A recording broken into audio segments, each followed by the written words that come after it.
Si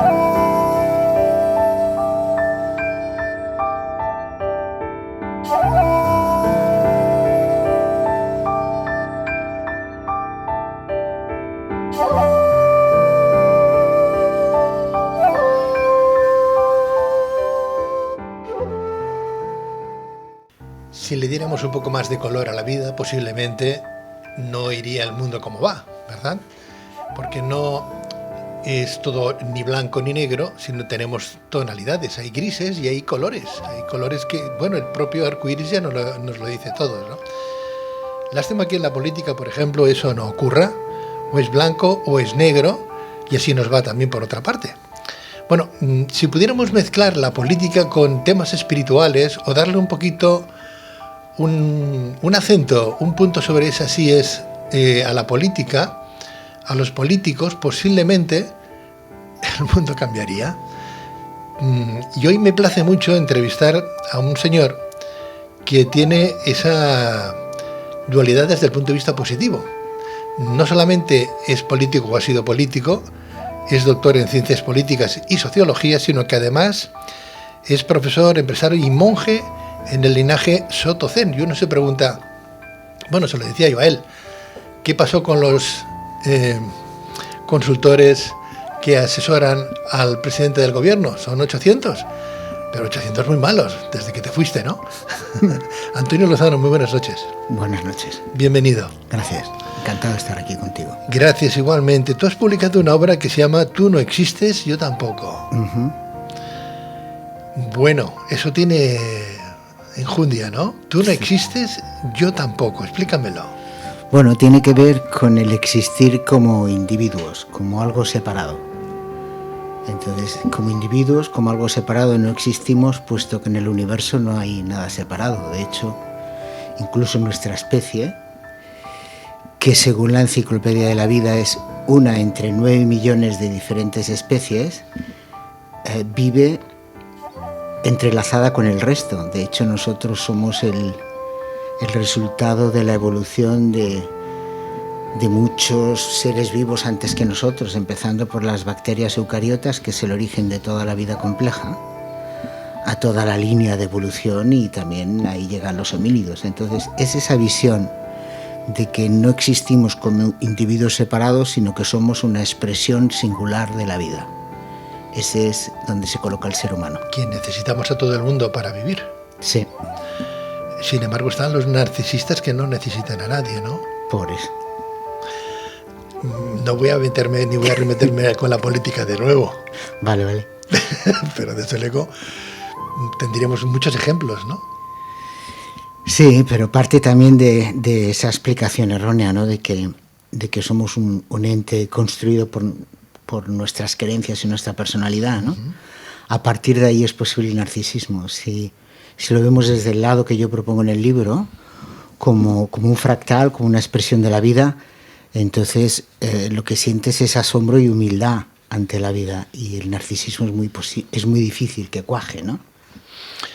Antonio, tu obra la publicas con ¿qué editorial? Editorial Kairos. También con ellos publiqué el primero, que era La sabiduría del no saber, y este y el otro son parte de una trilogía. El siguiente ya está escrito, se publicará el año que viene, el segundo semestre. Se titulará Los algoritmos de la vida, y entonces es toda una trilogía que viene a explicar un mensaje global, ¿no? Está genial. Un monje en el linaje Soto Zen, ¿qué es lo que hace a día de hoy? ¿Cómo se comporta? Intenta hacerlo bien. ¿Y qué es lo que hace? Pues casi nada. Es decir, intenta vivir en el presente y en el momento, e intenta hacerlo de una manera lo más armónica que sabe, ¿no? E intenta fluir con lo que la vida le trae y abrazar lo que la vida le trae. Y a partir de abrazar eso, intenta aplicar la poquita inteligencia que tiene. ¿Y cómo asume las consecuencias de lo bueno o de lo malo?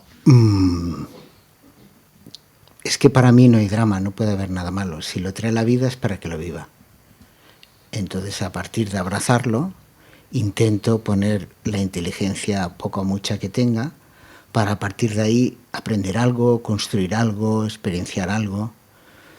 Pero yo no O sea que la maldad para ti no existe. Es una ilusión. Existe más la tontería que la maldad. Es decir, hay personas que piensan que son malos y en realidad lo que están haciendo es ser un guión que experimenta una cierta desviación egoísta o poco considerada de la vida, pero no forman parte de la vida. Igual tú lo decías muy bien al inicio. Yo creo que al inicio has dado un tono que es muy correcto. Es decir, hay muchos tonos de gris, ¿no? Entonces, si la noche no existe el día, si las nubes no existe la luz del sol, entonces yo creo que todos hacemos falta y todos damos al final una unidad, un completo, ¿no? Incluidos los idiotas, los narcisistas, los malvados, los buenos, los asesinos en serie, todos, ¿no? Antonio, vamos a repasar algunos puntos que tratas en tu obra. Muy bien. Obra que tiene el título de Tú no existes, yo tampoco, explicado bajo el linaje de Soto Zen, de un doctor en ciencias políticas y sociología. Dices en tu libro que físicos, biólogos, neurocientíficos y filósofos han demostrado que la identidad personal es una construcción mental. ¿Sí? Es una construcción mental nuestra, propia, del sujeto. Es una construcción social. Es decir, nosotros, por ejemplo, tú y yo, hemos nacido en un país, España, en un momento histórico. Hemos nacido como hombres blancos. Hemos tenido acceso por unas condiciones también externas a una educación, a una biografía, a unos cuidados. Hemos tenido un entorno que tenía una ideología, unas maneras de pensar. Y después hemos sido educados, socializados en un sistema. Entonces lo que ahora ya sabemos desde la sociología, la pedagogía, la psicología, es que a los 6 años el núcleo de nuestra personalidad está formado. Es decir, que lo que quedan son los flecos y a esa edad no tenemos uso de razón. Por lo tanto, hemos sido grabados a fuego dentro de un contexto antes de que nuestro uso de razón esté en marcha. Por lo tanto, somos un constructo social de todo ese entorno y esos condicionamientos en los que hemos nacido. Es decir, si fuéramos tú y yo mujeres, hubiéramos nacido en Gambia, que es fantástico y infantil, pero seguramente hubiéramos nacido en la zona del ISIS, tendríamos unas opciones vitales, unas creencias y unos pensamientos diferentes a los que tenemos. Seguro. En ese sentido somos una construcción social. Entonces, eso es lo que nos lleva. Eso nos lleva a la tolerancia, a comprender la diferencia, a estar abiertos, a escuchar. Nos lleva a muchos sitios hermosos. Hoy se habla mucho de imagen personal. Sí. Hay cursos que valen miles y miles de duros, ¿no?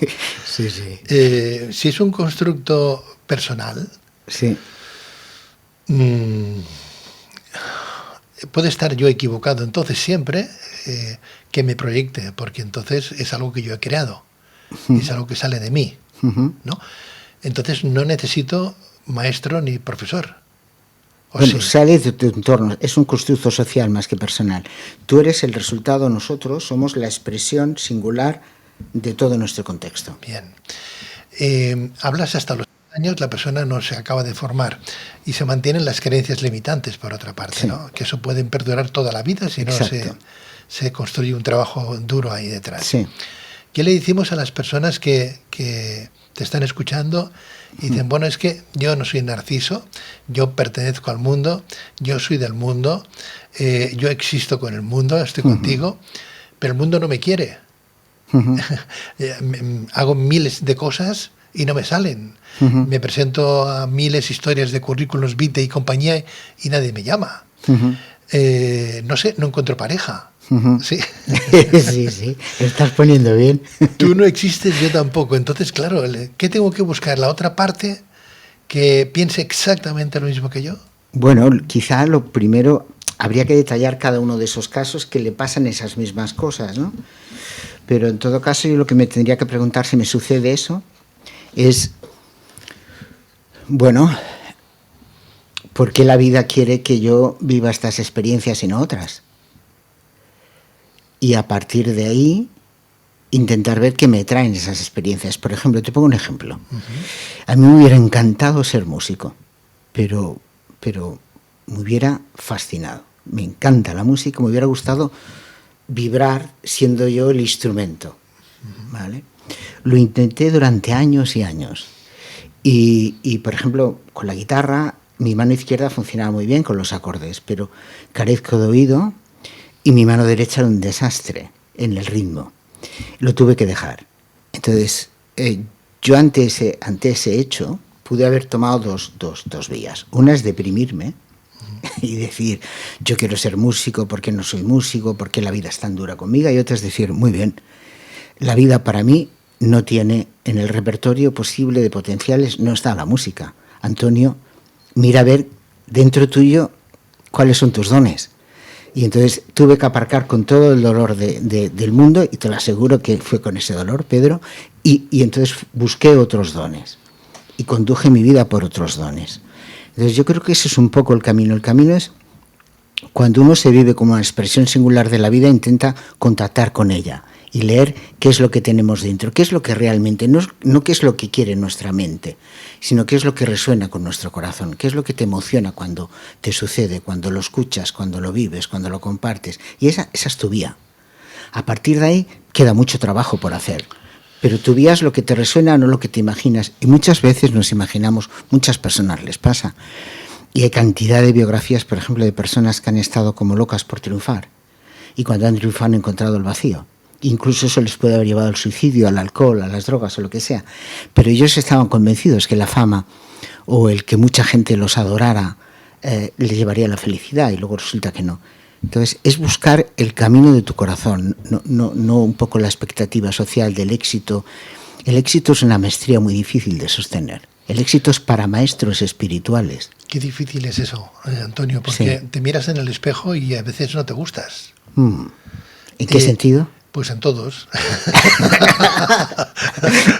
En todos es mi caso. ¿Te refieres físicamente?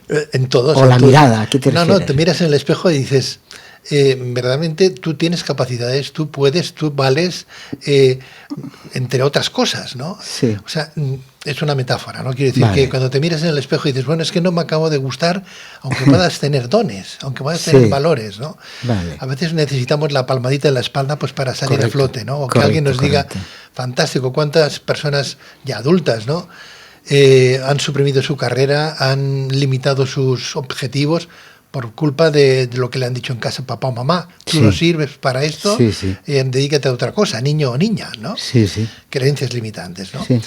Entonces, claro, te miras en el espejo y dices, bueno, sí, vale, a mí me está diciendo Antonio Lozano que tengo posibilidades, que tengo valores que los tengo que sacar a flote. Sí. Ya, pero esto es como aquel, permíteme que te haga un pequeño chiste, y eso es muy malo para los chistes. Vale, tira. Un aprendiz de carpintero que le dice el maestro, toma un tronco, sácame de aquí un San José. ¿Sí? El hombre empieza a sacar madera de aquel tronco, que era un tronco bueno, ¿no? Al día siguiente vuelve el maestro y el San José, que había convertido el tronco en un palillo, ¿no? Dice, maestro, no sé, pero si está ahí dentro, yo se lo doy. Pues esto es un poco lo mismo. Hay gente que dirá, sí, yo puedo tener todo eso, pero ¿cómo lo saco a flote? ¿Cómo despego? ¿No? ¿Qué hago? Hay una competencia, hay mucho ruido ahí fuera, ¿no? Sí, el silencio. El silencio. Yo creo que yo ahora venía por la calle y a mí me cuesta ver la fealdad. Me cuesta encontrar la fealdad en alguien. Me cuesta mucho. La fealdad. La fealdad, sí.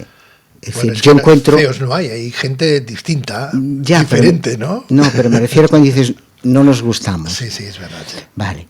Entonces yo creo que si cualquier ser humano tiene la paciencia, si no se gusta, de ponerse en un espejo con suficiente ampliación como para verse la retina y mirarse a los ojos a él mismo y mirarse en silencio y ver el universo que hay dentro, es imposible que no se encuentre hermoso o hermosa.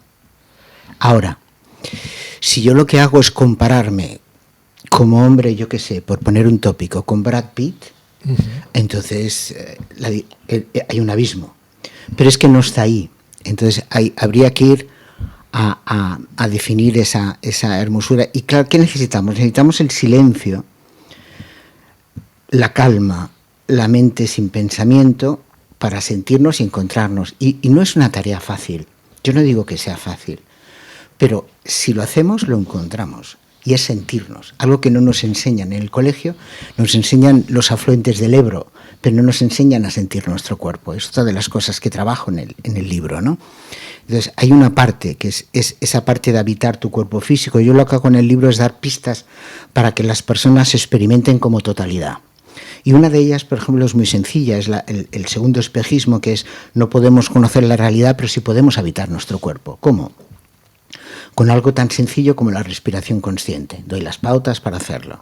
Entonces, con respiración consciente y con silencio y con tiempo, acabas encontrando eso que hace vibrar y esos dones que están en ti. Luego, ponerlos en práctica será toda otra tarea, porque tienes que encontrar tu sitio, tu lugar, afinar esos dones, encontrar el mensaje, pero está ahí. Porque al final, yo me acuerdo que, por ejemplo, cuando estuve muchos años de profesor en escuelas de negocio, por ejemplo en SADE, fui 11 años profesor allí, y una de las cosas que daba era un seminario de negociación, el modelo Harvard, el modelo de la Universidad de Harvard de negociación. Y a veces, cuando tenía ya los directivos haciendo el roleplaying, intentando negociar, yo veía que se iban por el entorno este del pelotazo, el entorno del lobo de Wall Street. Les recordaba que ninguno de nosotros, ningún ser humano ha hecho nunca nada más complejo que su digestión. Entonces, basta, y hago una cierta navegación en el libro, ir a las maravillas que componen y que hacen que nuestro cuerpo funcione y que nos podamos ver feos o guapos, para colocarnos en el asombro. Entonces yo creo que debemos volver ahí, debemos volver a la información básica, a lo que realmente somos, recuperar todo eso, porque a partir de ahí yo te aseguro, Pedro, que no te volverás a ver feo en tu vida. Nunca más. Luego encontrarás tus dones, y esos dones te pueden llevar al éxito o no, porque el éxito no es importante. Lo que es importante es la plenitud que invade tu ser. Igual la experiencia que te ha tocado es una experiencia de mucha dificultad y triunfas, porque esa es una experiencia de mucha dificultad. Ser tremendamente hermoso o tremendamente famoso o tremendamente exitoso es muy difícil que te salgas de ahí con bien para ti mismo, ¿no? Entonces, pero si entras desde el otro lugar, sea lo que te pase, triunfes o no triunfes, seas visto o no, estarás bien. Y luego hay otra cosa: el reconocimiento empieza por uno. Es decir, lo que tú has dicho también contiene mucha verdad. A todos necesitamos el reconocimiento de los demás, pero el primero que necesitamos, es nuestra mirada. El primero que necesitamos somos ese nosotros en el espejo, viendo toda la hermosura y la grandeza que contenemos. Este libro está hecho para devolver eso, para devolver la dimensión, la verdadera dimensión que tenemos como fractales del universo, y que desde ahí, desde esa grandeza habitada, tanto en el cuerpo como en las emociones, como en el camino de conciencia, nos veamos como lo que somos. Antonio, vivir el día a día, vivir el momento, carpe diem, ¿sí? Sí. ¿A pesar de o a costa de?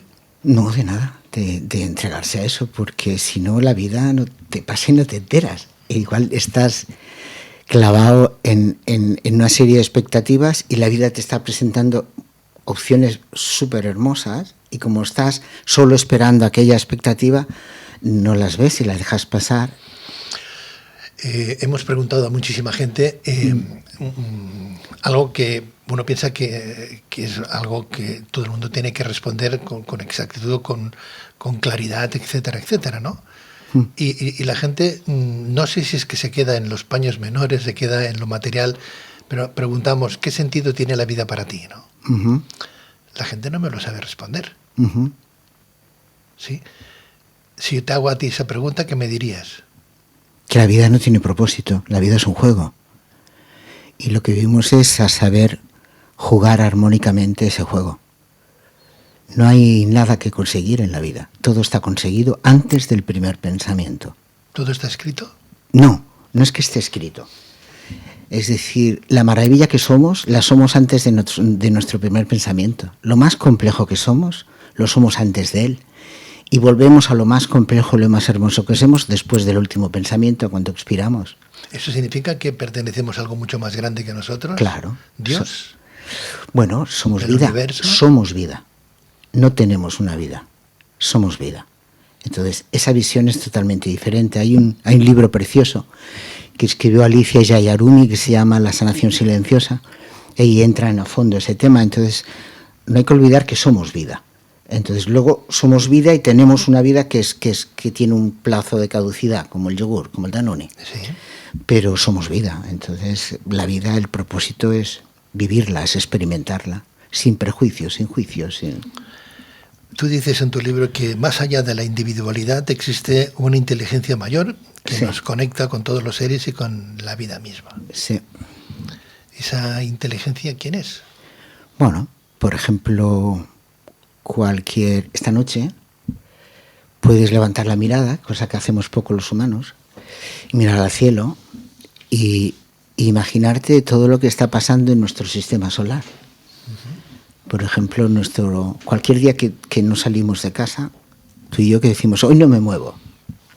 Ese día cualquier humano ha recorrido 2.500.000 kilómetros. Es decir, hemos dado la vuelta al equivalente a 64 vueltas al planeta Tierra, porque nuestro planeta se está moviendo cada segundo de nuestra vida a 107.280 kilómetros por hora y nosotros encima. Entonces, es decir, la inteligencia que es capaz de regir el movimiento de nuestro planeta, del Sol, de las galaxias, de todo el universo, es la inteligencia esencial que está ahí. Nosotros cuando miramos eso le llamamos naturaleza muerta. ¿Vale? Es la inteligencia colectiva que rige nuestro cuerpo y que permite que 48 billones de bacterias, 64 billones de virus, 200 billones de células humanas estén trabajando en coordinación para que todo esto funcione, además de multitud de órganos, etcétera, etcétera, etcétera. Es toda esa inteligencia a la que yo me refiero y de la que somos parte. Es decir, cuando esto hace 13.800 millones de años, ¡pum!, explotó, inició el baile y se empezó la fiesta, todo empezó ahí. Por lo tanto, todo lo que ha venido después es eso. Por lo tanto, todos somos eso. Y esa es la inteligencia a la que yo propongo en este libro y explico entregarnos y acompañarla, ¿no? Estamos en la era de la inteligencia artificial. Sí. Yo no sé el futuro que nos espera dentro de 100 años, no sé. No estaremos, ninguno estaremos, ¿no? Nadie sabe. Los que estamos ahora, ninguno. No, eso seguro. Los que estamos ahora dentro de 100 años, ninguno, ¿no? Ninguno. No se salva nadie. Está avanzando de una forma tremenda, ¿no? Sí. Tremenda. Antes para hacer una tesis doctoral te lo trabajabas 4 años. Uy, ¿no? Vaya. Ahora le pides a la inteligencia artificial con 4 datos y te hace espero que lo detecten, ¿no? Si no sería injusto, ¿no? Sería muy injusto. Muy injusto lo que nos ha costado antes de la inteligencia artificial hacerlas, madre mía. Pero bueno, decía un maestro que llegan los universitarios a las universidades y no saben multiplicar. Bien. Sí. Dices, ¿cómo? ¿Qué me dices? Sí, no saben. O sea, tanta maquinita que al final nos olvidamos hasta de dividir, de una raíz cuadrada, no saben, ¿no? Está medido eso, sí. Cada 15 años perdemos un 7% de coeficiente intelectual. ¿Se ha medido en los últimos 25 años? No me imagino dentro de 400 años dónde iremos a sobre todo en el libro que saldrá el año que viene, sí, hay un apartado dedicado a eso y es impresionante, sí, es cierto. ¿La inteligencia artificial entonces existe o no existe? Yo a su lado. No, la inteligencia artificial no es artificial, es humana, porque es el fruto de la inteligencia colectiva del ser humano, que es el fruto de la inteligencia colectiva de los seres vivos, que es el fruto de la inteligencia esencial del universo.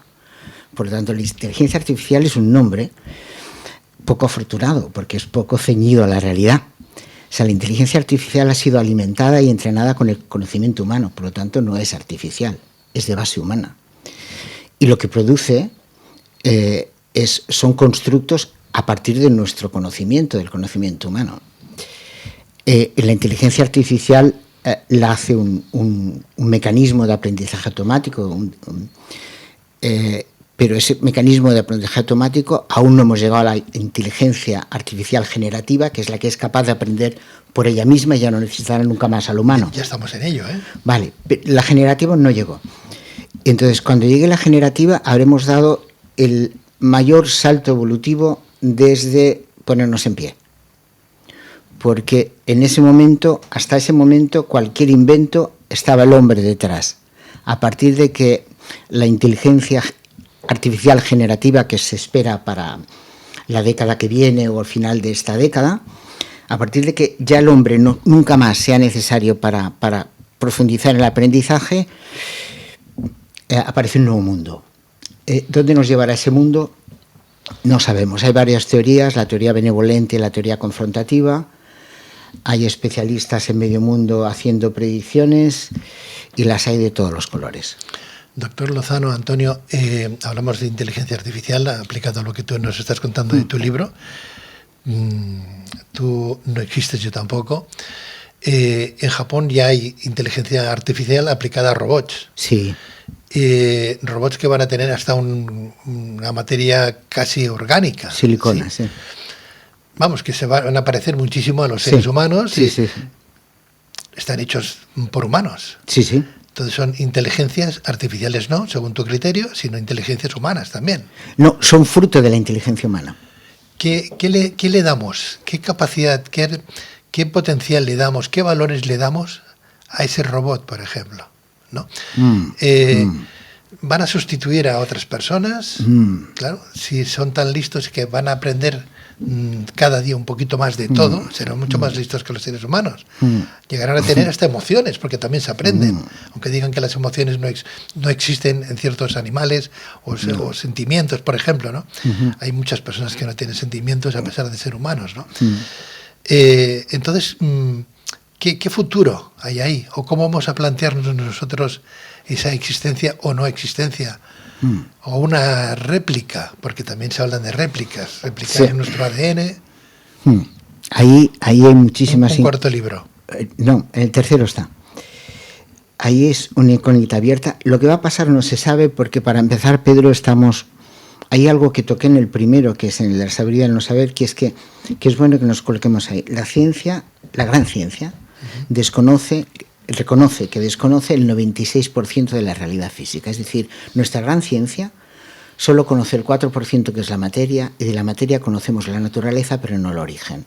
El resto, nuestra ciencia lo desconoce. Ese es el lugar del ser humano. Nuestra gran potencialidad no es la sabiduría del saber, sino todo lo que es la sabiduría del no saber. Eso daría para otro programa, no entraremos ahora. Bien, inteligencia artificial, los robots. Hay una teoría en la evolución que es como entre asombrosa e inquietante. Es decir, ¿cómo apareció la vida? No lo sabemos. Pero sí sabemos que apareció de muchos componentes que no la tenían. Y te pongo un ejemplo. El agua.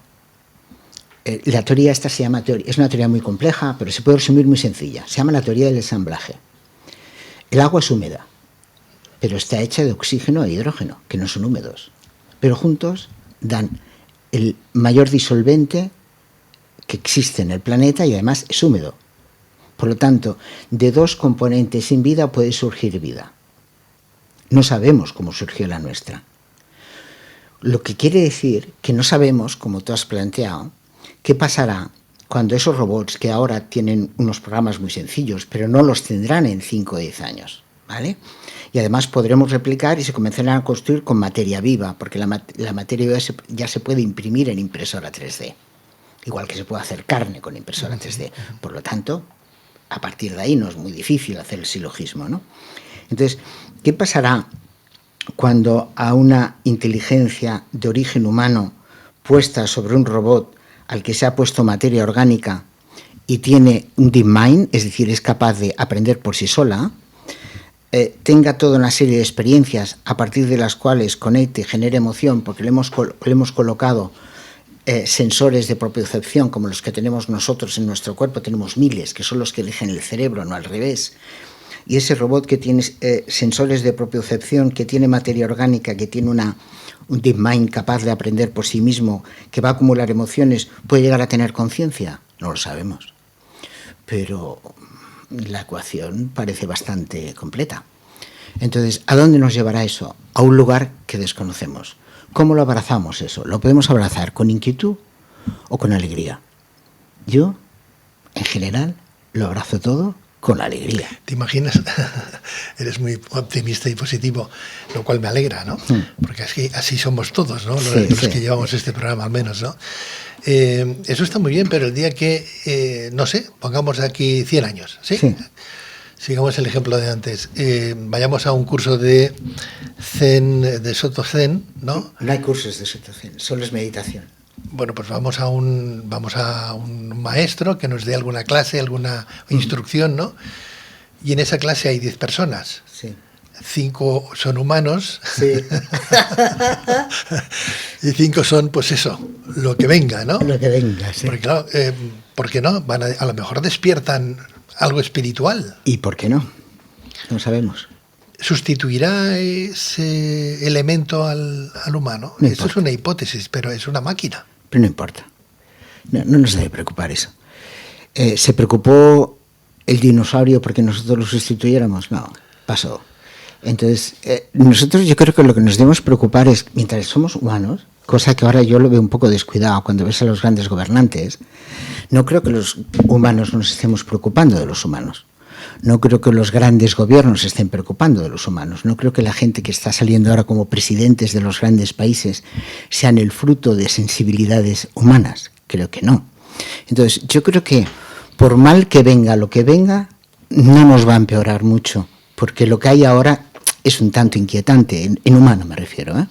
Es decir, hacia dónde se dirige el mundo humano, según el secretario general de la ONU, que no creo que sea un organismo revolucionario, el señor Guterres no tiene una opinión muy optimista de hacia dónde se dirige este planeta si no corregimos todas las políticas económicas y productivas. Entonces yo creo que nos debe preocupar mucho el robot y tenemos mucha tarea con preocuparnos de qué hacemos nosotros como humanos para que incluso les dé tiempo a llegar a esos robots, porque igual no les da ni tiempo porque nos hemos cargado el juguete nosotros.